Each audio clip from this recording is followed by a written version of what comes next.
la defensa del petróleo a ultranza como soberanía de la nación.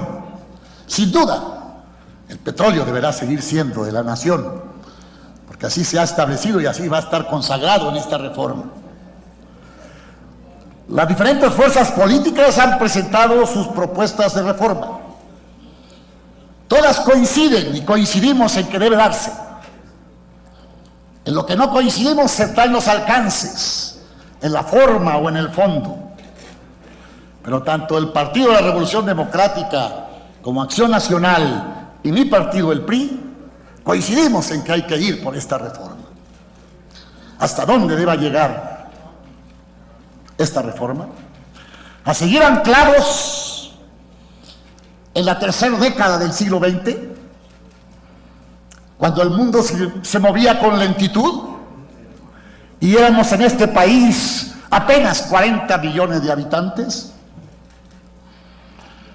o a poder situarnos en esta casi la mitad de la segunda década del siglo XXI, donde el mundo se mueve a prisa, donde nada se detiene, donde hoy somos 120 millones de mexicanos y en 25 años más seremos aproximadamente 150. ¿Quién tiene la fórmula mágica? Esa es la realidad que debemos de analizar hoy. De un presidente de la República que le apuesta al desgaste mediático, claro que le apuesta. Ya lleva un año de su gobierno y solamente son 6. Y tiene que dar esos resultados que le permitan cumplir con esos compromisos que ya aquí también se acaban de mencionar, signados, y donde no hay manera de echar a andar la máquina, de hacer dinero como en los viejos tiempos. Sí es duro hablar de una reforma constitucional. Las acabamos de hacer no hace mucho, tan solo en la educativa. Todavía tiene maestros en las calles. ¿Por qué no hablar también de una reforma constitucional que permita situarnos en el entorno internacional y en la competencia mundial de algo que es indispensable y que es una realidad? Que tenemos que ser competitivos, modernos y poder estar al día con la explotación de lo que es la energía en el mundo. Pero sí conozco México, sí sé de los contrastes de este país, sí sé de los diferentes Méxicos que existen actualmente, del México marginado, pobre, que por más esfuerzos que se hacen de los gobiernos, y no quiero ver de qué colores, siguen en esa marginación.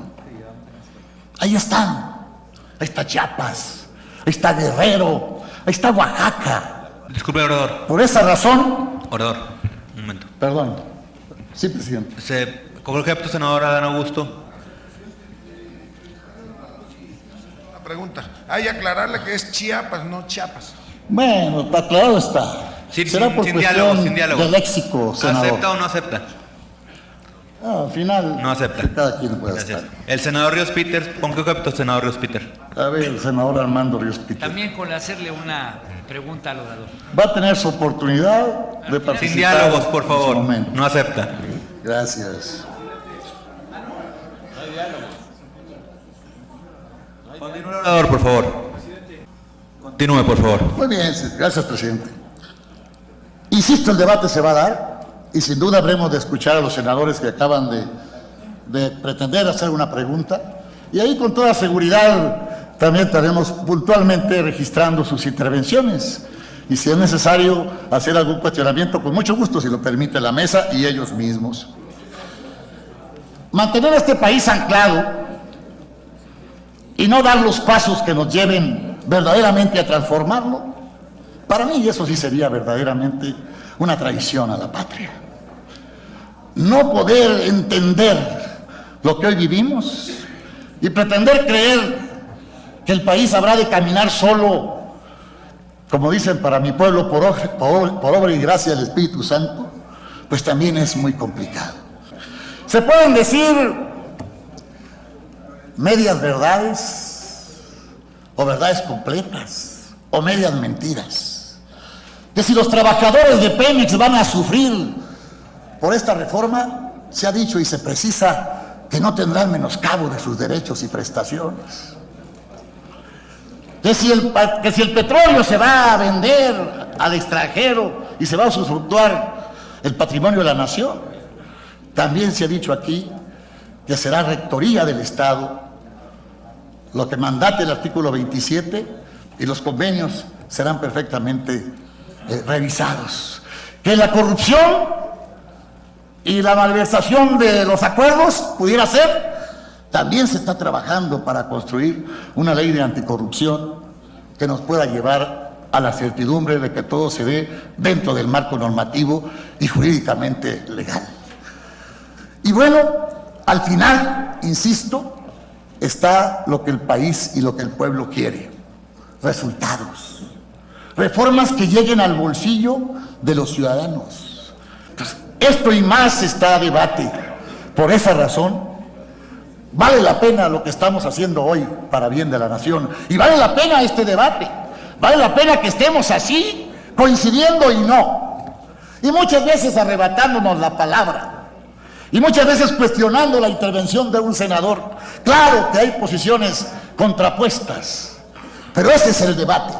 Al final tiene que haber una decisión, por supuesto, tiene que haber una votación. Y esta, y en todas las democracias del mundo, se da en función de quien tiene la mayoría de los votos. No hay otra. Ese es el reflejo democrático y a eso le vamos a apostar. El Partido Revolucionario Institucional a poderle responder a los mexicanos, apoyando al presidente Enrique Peña Nieto en estas reformas que no son otra cosa que búsqueda de la transformación de este país. Gracias, señor presidente. Es cuanto.